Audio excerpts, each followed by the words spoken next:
পৃথিবীতে এমন একটি ভূখণ্ড ছিল যেখানে শতাব্দীর পর শতাব্দী ধরে শাসন করে এসেছে এমন এক বাদশাহ। কোরআন বলছে সে শুধু দেশের রাজাই ছিল না, বরং নিজেকে জনগণের খোদা বলে দাবি করেছিল।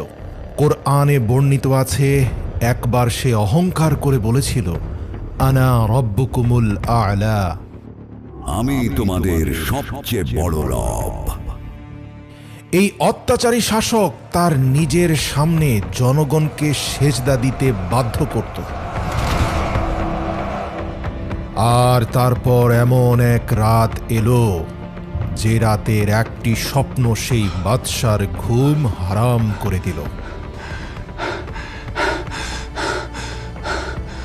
মজার ব্যাপার, সে যা স্বপ্নে দেখেছে তাই তার সাথে ঘটেছে। স্বপ্ন অনুযায়ী যখন তার মৃত্যু সামনে এসে দাঁড়ালো, সে চিৎকার করে বলেছিল, আমাকে ক্ষমা করে দাও হে আল্লাহ।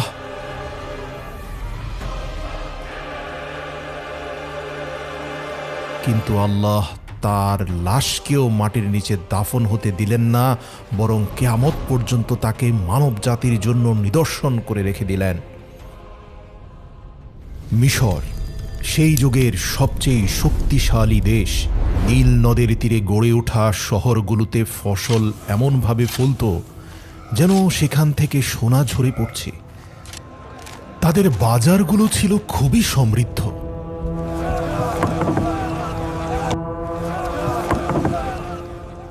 আর তাদের পাথর নির্মিত আকাশচুম্বী অট্টালিকা এবং প্রাসাদগুলো ছিল তাদের অহংকারের অন্যতম নিদর্শন। এই সমৃদ্ধি আর অহংকারের কেন্দ্রে দাঁড়িয়েছিল এক নাম, ফেরাউন। তার হুকুম শুধু আইনি ছিল না, মানুষ তার হুকুমের উপর ঈমান আনতে বাধ্য হতো। সে হুঙ্কার দিয়ে বলতো, আমি তোমাদের সবচেয়ে বড় রব। আর এই হুঙ্কারে মিশর নীরব হয়ে যেত। এই মিশরই ছিল এক এমন জাতি যারা কখনো আর আলোর মুখ দেখেনি। তারা হলো বনি ইসরাইল। তাদের ঘর আলাদা, পোশাক আলাদা, জীবন আলাদা। তাদেরকে দাস বানিয়ে রাখা হতো। তাদের পুরুষরা সকাল থেকে সন্ধ্যা পর্যন্ত বড় বড় পাথর টেনে মিশরীয়দের আকাশচুম্বী অট্টালিকা আর প্রাসাদ বানাত, আর রাতে ক্লান্ত হয়ে লুটিয়ে পড়ত। তাদের নারীদের বাঁচিয়ে রাখা হতো দাসত্বের ধারাবাহিকতা বজায় রাখার জন্য, যাতে এই নারীরা আরো বেশি দাস জন্ম দিয়ে ফেরাউনদের অট্টালিকা বানাতে পারে। ফেরাউন ইচ্ছাকৃতভাবেই এই জাতিকে দুর্বল করে রেখেছিল।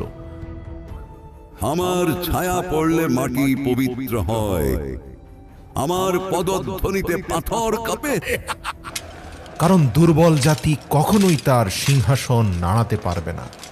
কিন্তু বুদ্ধিমানের জন্য ইশারাই যথেষ্ট। তাফসীরে ইবনে কাসির অনুযায়ী এক রাতে ফেরাউন একটি স্বপ্ন দেখেছিল।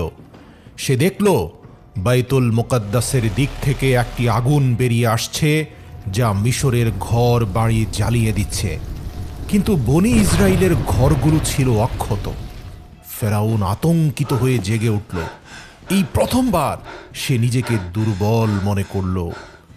সেই রাতেই জ্যোতিষী আর গায়েব জানা তন্ত্র মন্ত্র সাধকদেরকে ডেকে আনলো ফেরাউন তার দরবারে। স্বপ্ন শোনালো তাদেরকে।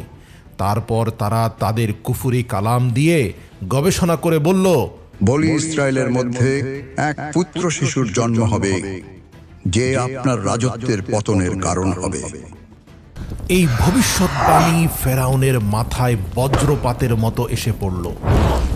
ফেরাউনের অহংকারী হৃদয়ে যখন ভয় ঢুকে পড়ল, তখন তার অন্তর থেকে বুদ্ধি বিদায় নিল। আর যখন বুদ্ধি বিদায় নেয়, তখন জুলুম জন্ম নেয়। ফেরাউন ভাবল, সমস্যা জন্মানোর আগেই শেষ করে দিতে হবে। যেহেতু বনি ইসরায়েলে আমার শত্রু জন্ম নিবে, তাহলে বনি ইসরায়েলের কোনো মানুষকে আর জীবিত রাখা যাবে না। তারপর ফেরাউন ঘোষণা করল পৃথিবীর ইতিহাসের সবচেয়ে নিকৃষ্ট আদেশ, যা পালন করা শুধু আইনই ছিল না, বরং অমান্যকারীর জন্য ছিল মৃত্যুদণ্ড।